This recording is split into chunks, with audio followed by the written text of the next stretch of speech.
अस्सलाम वालेकुम दोस्तों, ये हम अब सुबह के टाइम मुल्तान से हम सखर की तरफ सफ़र अपना शुरू कर रहे हैं। मुल्तान के बारे में बता दूं कि ये एक जो इसकी पहली बात बतानी ज़रूरी है वो ये है कि यहाँ की सारी मस्जिदों में तहज्जुद की अज़ान भी होती है। ये पाकिस्तान का पहला शहर है यहाँ पर तहज्जुद की अज़ान होती है। मैं जिस होटल में था वहाँ पे मैंने 2 अज़ानें सुनी फजर से पहले, तो मैं हैरान हो गया। फजर मैंने गौर से उस अज़ान को सुना, उसमें अस्सलातु खैरुम मिनन नौम नहीं कहा गया।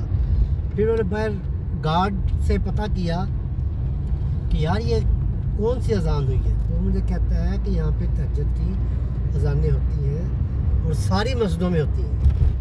और क्योंकि ये बुज़ुर्गान दीन और सूफियाए कराम का शहर मशहूर है, तो इस शहर की ये खसूसियत है और कि यहाँ पर आपको तहज्जुद की भी बाकायदा अज़ान होती है। और मेरे ख़्याल में फिर यहाँ पर तहज्जुद गुज़ार लोग भी बहुत ही होंगे और मस्जिदों में कोई ना कोई जाते ही होंगे इस आवाज़ पे लब्बैक कहते हुए। तो ये मुझे बड़ी अच्छी बात लगी है कि पाकिस्तान में एक शहर ऐसा भी है। दूसरा, यहाँ पर जो कुशादगी का एहसास होता है इस शहर में, कोई रोड हमें छोटी और तंग नज़र नहीं आई। ट्रैफिक का निज़ाम अच्छा है, लेकिन क्योंकि ओवर क्राउडेड पाकिस्तान सारा ही ओवर क्राउडेड होता जा रहा है आबादी की वजह से, तो वो कहीं कहीं मसाइल हमें नज़र आ जाएंगे।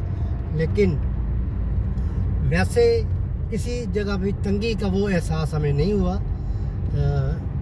बड़ा खुला और साफ़ सुथरा।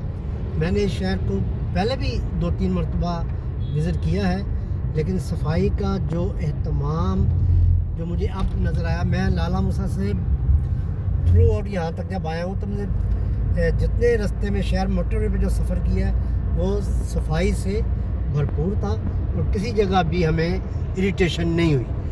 तो ये आपको शहर की हम वीडियो भी बना के दिखा रहे हैं। तो इंशाल्लाह जल्दी ही अगले किसी पड़ाव पे रिव्यू के साथ आएंगे, आपसे मुलाकात होगी। ओके, अस्सलाम वालेकुम।